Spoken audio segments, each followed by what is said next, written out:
I'll start by saying that I have long been a fan of PTBs or plain-toe butchers. The less is more kind of look has always been highly appealing to me.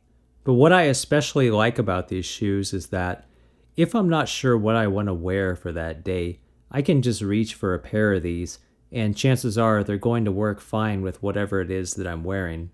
The Badlands was first introduced in 2014, and even before that, there was a model called the Black Hills, which was very similar and on the same last, but there were some key differences between the two shoes. The Black Hills used a slightly distressed waxy leather, whereas the Badlands is much more smooth. The Black Hills used a much harder lug sole, whereas the Badlands has a much softer Othello sole. And also the piping is darker on the Badlands. And also the Badlands has flat laces versus the round, although some of the early versions of the Badlands did have the round laces like the Black Hills. I think this was a good move to switch to the flat laces because not only do they look great, but they also help keep the shoelaces tied better. The Badlands contains a very comfortable poron insole, just like you would get with the Higgins Mill, and it also has the same lining and cork that you would get in most other AE shoes. I already mentioned that the Badlands has the Othello rubber sole. If I had one minor complaint against this shoe, is that I wish it had black Dainite on it instead, because I get better support from Dainite.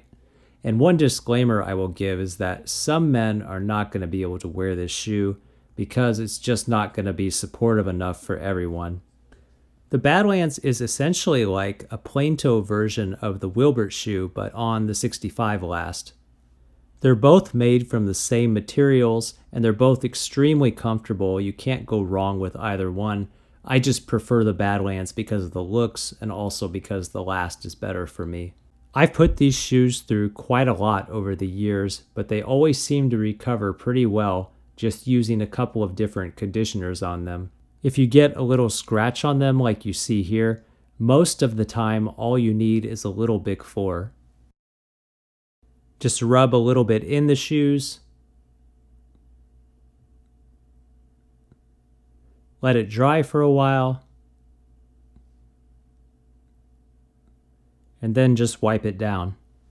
If Big 4 is not enough, you could use Saphir Neutral Cream, but just be careful with this product because it does contain wax. Only use a very small amount on the scratch and then do the same thing as you would with Big 4. This is really a great product, but use it sparingly. And avoid using it where creases are. I bought my first pair back in 2017 in December, and I chose to buy from Amazon because at the time, AE did not have my size in stock. I later found out that I should not buy shoes from Amazon unless there's no other choice. The main reason why is that Amazon will sell seconds and even third quality as first quality shoes, and you won't know it until they arrive. My pair had a couple of issues. The lining was sloppy on one of the shoes. More importantly though, the tongues were crooked on both shoes, and this ended up not being a major issue, but I should have returned them in hindsight. But even with these flaws, they still looked great and they were very comfortable shoes. This pair has aged beautifully, and one thing I really like about it is that the creases are not obvious and they just kind of blend in with the whole look of the shoe. These were one of my most worn pairs, so you can imagine just how frustrated I was when I woke up and saw that a couple droplets of lemon sparkling water had gotten on the shoes from the previous day. Of course, when they dried, I knew this was going to be very difficult, if not impossible, to restore them to how they were before. So I tried using a couple of different conditioners and leather cleaners, but unfortunately, I just made things worse. I actually ended up making the stains much bigger because it spread throughout the shoe with all the conditioning product. And even worse, I think I may have removed some of the original dye from the shoes as well as the finish. So now what happens is, when I wear the shoes and they flex, you'll see these really ugly white creases, and I don't know if this is because there's too much product or because I've removed too much of the natural dye that's in the shoes. I don't know. The creases do go away when I brush them out, but they always return as soon as the shoes flex again. I also knew that AE was no longer making this model in the US anymore, so it was going to be difficult, if not impossible, to find an exact replacement. So I started looking at other options, and I knew that AE had a Badlands that was made in the Dominican Republic, so I decided to take a look at them and see if they were as good as the US model.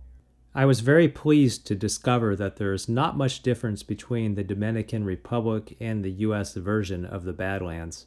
There are some very subtle differences, but that's only because AE has changed some of the way they do things.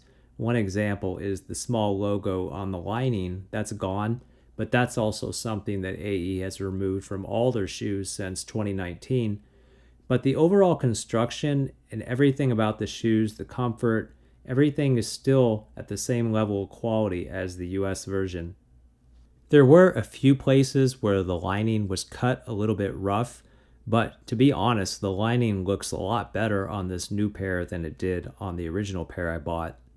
Another obvious difference is that the newer pair is a lot lighter in color. I actually think it looks better than my first pair. My first pair was sort of like a cognac, and this is more like a lighter orange. They both look really good, but if I had to choose one, I think the newer one looks better. If you're wondering why my first pair is a lot more shiny, it's because I've used a little bit too much product over the years, just trying to restore the original look of them.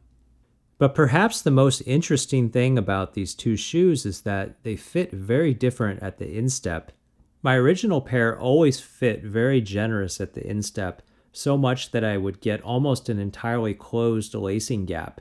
And not just going by my own experience, I have seen many other people that wear the Badlands.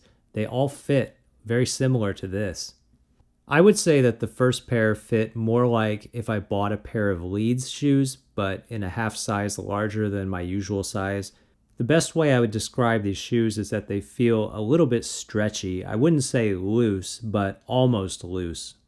In fact, one of my friends told me that he cannot wear this shoe because throughout the day it will stretch a little bit for him, and it gets to the point where the shoe becomes too loose and he's not getting enough support at the side of his shoes. And I know what he means, but fortunately it doesn't get to that point for me. But there are other men out there who will not be able to wear this shoe because it's going to be too stretchy for them. But going back to the fit, the new pair fits very different because the instep room is not nearly as generous and there's less room at the waist. And this is actually a good thing for me because it gives me a little bit better support and it fits more like how the Leeds fit in my usual size. You can see here the big difference between the lacing gaps, showing the difference in the fit at the instep. One of the things I really appreciate about AE is that most of their shoes are made in the USA or partially made in the USA, and I try to buy those models. Now, if you only wanted to buy American-made shoes, I can understand that, but I'm just saying in terms of quality, I don't think there's much difference between the US Badlands versus the Dominican Republic version. And even if you bought the newer version, you would still be supporting AE and their factory that they own and all the workers that work for them. But one very important thing I want to highlight is that you see the difference in the instep fit between these shoes, even though they are the same size. This shows something called size variation within the same size, and you're going to experience this at some point if you haven't already. Sometimes you're going to get a pair that fits a lot different at the instep than another pair. You just have to find the one that works best for you. Now, in terms of sizing recommendation, I will just say I wear the Badlands in the same size as every 65 last shoe that I own, and I also wear it in the same size as the Leeds shoe on the 511 last, although I will say that in my experience, I feel that the 65 has a little bit more width in the ball area, and that's something I like more about the 65, although I don't hate the 511, I just think the 65 is better for my feet. So if you're in the market for a nice casual PTB and you don't want to break the bank, this is really a great option. And because now they're on clearance, you could probably get them for a very low price. This is not their best selling or most popular shoe, but I do think it is one of their best kept secrets. So overall, I'm very pleased with the new pair that I purchased. But what about the old pair? What am I going to do with those? Well, I'm going to send them back to AE and see if they can refinish them. I don't know how realistic it is to expect a big change, but I'm going to at least give it a try. And if that fails, I might consider sending them to somebody who specializes in refinishing shoes. But I don't know, I might just live with it because I do have another pair. One last thing I want to mention is that I talked about how these are on clearance. Even though they are, I would be very surprised if they did not return at some point in the future. And if they do return, they would probably be made in the US again because AE is now doing all the Goodyear welted shoes in the US as far as I know. We shall see. Well, that does it for this episode. For the next one, I'm going to be looking at the soles of AE shoes and how they have changed over the years. Thank you for watching. Stay tuned for the next video.